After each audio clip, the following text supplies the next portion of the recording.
रेत के बीच खोया हुआ एक पुराना नक्शा अचानक सामने आया। एक युवा पुरातत्ववेत्ता अर्जुन को यह नक्शा अपने दादा की पुरानी किताबों में मिला। नक्शे में एक पौराणिक नगरी का उल्लेख था जो वर्षों पहले रेत के नीचे दफन हो गई थी। उस नगरी का नाम था सूर्यनगर। अर्जुन जानता था कि यह नक्शा उसकी जिंदगी का सबसे बड़ा रोमांच बन सकता है। वह अपने दोस्तों के साथ रेगिस्तान की ओर निकल पड़ा, लेकिन सफर आसान नहीं था। रेत के हर मोड़ पर नई मुश्किलें उनका इंतजार कर रही थीं।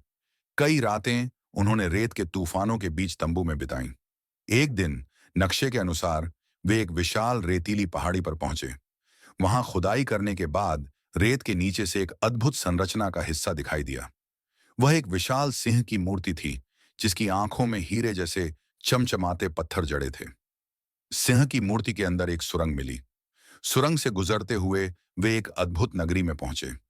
पूरी नगरी रेत के नीचे सुरक्षित और अद्वितीय थी। सोने, रत्नों और बड़े बड़े महलों से सजी इस नगरी में रोशनी की अपनी अलग चमक थी। लेकिन यह नगरी खाली नहीं थी।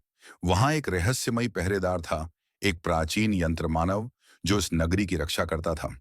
यंत्र मानव ने उन्हें देखकर कहा, यह नगरी केवल उनके लिए है जो इसके रहस्यों को समझ सकते हैं। अर्जुन और उसकी टीम ने नगरी की दीवारों, कलाकृतियों और शिलालेखों का अध्ययन करना शुरू किया।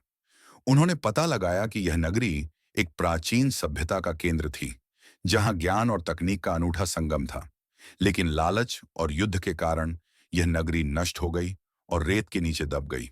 आखिरकार अर्जुन को एक गुप्त कक्ष मिला, जिसमें नगरी का पूरा इतिहास लिखा हुआ था। उन्होंने यह संकल्प लिया कि वे इस प्राचीन ज्ञान का उपयोग मानवता की भलाई के लिए करेंगे और इस नगरी की सुरक्षा सुनिश्चित करेंगे। नगरी के कई रहस्य अनसुलझे रह गए, लेकिन अर्जुन जानता था कि उसकी यह खोज दुनिया का इतिहास बदलने की ताकत रखती है।